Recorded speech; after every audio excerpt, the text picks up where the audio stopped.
Kali ini Martin Marentek akan mempertanggungjawabkan hasil ulasannya terhadap buku bidang ekonomi sebagai bagian dari review pada buku tersebut. Disilakan Martin. Salam Reka Literasi. Saya Martin Marentek dari kelas T3 Akuntansi akan membahas tentang hasil ulasan buku saya. Ulasan buku saya terdiri dari struktur pertama yaitu A. Identitas buku. Judul, Pedoman Akuntansi dan Penyusunan Laporan Keuangan berdasarkan SAP. Penulis, Didik Suhardi PhD. Penerbit, Kementerian Pendidikan dan Kebudayaan. Tahun penerbitan 2017. Tempat penerbitan Jakarta. Jumlah halaman 113 halaman dan bahasa yang digunakan adalah bahasa Indonesia. Struktur kedua yaitu B. Orientasi. Buku ini ditulis oleh Didik Suhardi dan diterbitkan langsung oleh Kementerian Pendidikan dan Kebudayaan pada tahun 2017. Didik Suhardi adalah salah satu tokoh pendidikan di Indonesia.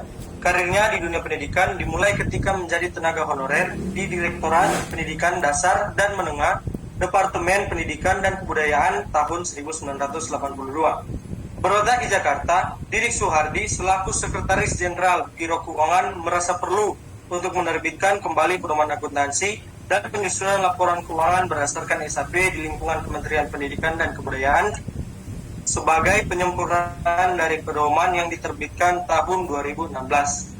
Tujuan diterbitkannya pedoman ini agar setiap unit akuntansi atau satuan kerja di lingkungan Kementerian Pendidikan dan Kebudayaan serta Dinas Pendidikan Provinsi, Kabupaten, Kota yang mengelola dana konsentrasi atau tugas pembantuan dari Kemendikbud dapat menyusun laporan keuangan yang sesuai dengan standar akuntansi pemerintahan berbasis aktual.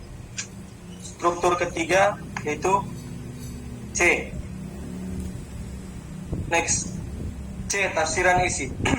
Buku ini terdiri dari 7 bab. Di setiap bab membahas tentang pedoman akuntansi dan penyusunan laporan keuangan, mulai dari pengelolaan anggaran, ketentuan umum dan pengendalian internal, penyusunan laporan keuangan, kebijakan akuntansi, dan menelaah laporan keuangan. Di resensi kali ini, saya akan berfokus pada yang membahas tentang pengelolaan anggaran. Selain menyajikan definisi tentang pengelolaan anggaran, di bab ini juga menyebutkan komponen laporan keuangan berdasarkan SAP yang terdiri dari laporan realisasi anggaran, neraca, laporan nasional, operasional, laporan perubahan ekuitas dan catatan laporan keuangan, dan catatan laporan keuangan. Ada juga syarat normatif yang diperlukan pada laporan keuangan, yaitu harus relevan, andal, dapat dibandingkan, dapat dipahami, dan juga substansi yang dapat mengungguli bentuk atau formalitas, atau biasa disebut juga substance over form. Struktur yang keempat yaitu D. Next.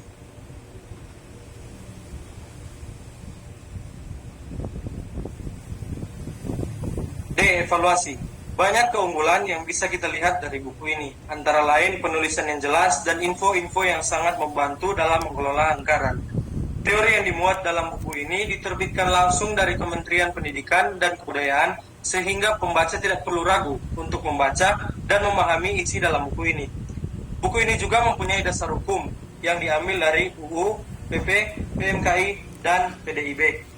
Adapun buku lain yang sejenis yang saya dapat bandingkan yang berjudul Pedoman Penyusunan Laporan Keuangan Kementerian Negara atau Lembaga yang ditulis oleh Al-Fatihah dan diterbitkan langsung oleh Kementerian Keuangan RI, Program Percepatan Akuntabilitas Keuangan Pemerintah pada tahun 2013. Membandingkan dengan buku ini, kekurangan dari buku yang sudah diulas tidak mencantumkan struktur organisasi pelaporan, sistematika penyajian, dan tata cara penyusunan laporan keuangan. Next. Struktur yang terakhir yaitu E. Rangkuman. Buku Pedoman Akuntansi dan Penyusunan Laporan Keuangan berdasarkan SAP ini sangat berguna buat semua orang yang ingin mempelajari ilmu akuntansi, bahkan ditujukan langsung untuk kementerian dan kedinasan dengan kalimat yang sangat jelas dan info yang akurat mengenai dasar-dasar dari akuntansi. Walaupun memiliki kekurangan, Tetapi buku ini dapat dinikmati oleh pembaca karena cukup jelas pembahasannya dan memiliki contoh-contoh data yang gampang dipahami. Sekian, terima kasih. Salam Mereka Literasi.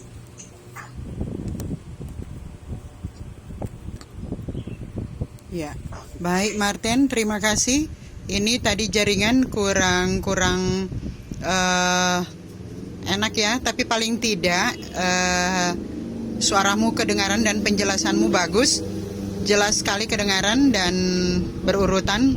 Jadi itu yang memau seperti itu. Jadi sampaikan strukturnya agar orang yang menonton videomu juga nanti bisa tahu sebenarnya urutan untuk mengulas sebuah buku atau mereview sebuah buku itu seperti apa. Nah, begitu juga sebentar ya. Oke, Marentek, terima kasih nak ya sudah presentasi. Good buat Longdong sudah membantu Martin. Terima kasih sayang ya. Buat Longdong juga banyak terima kasih nak. Oke.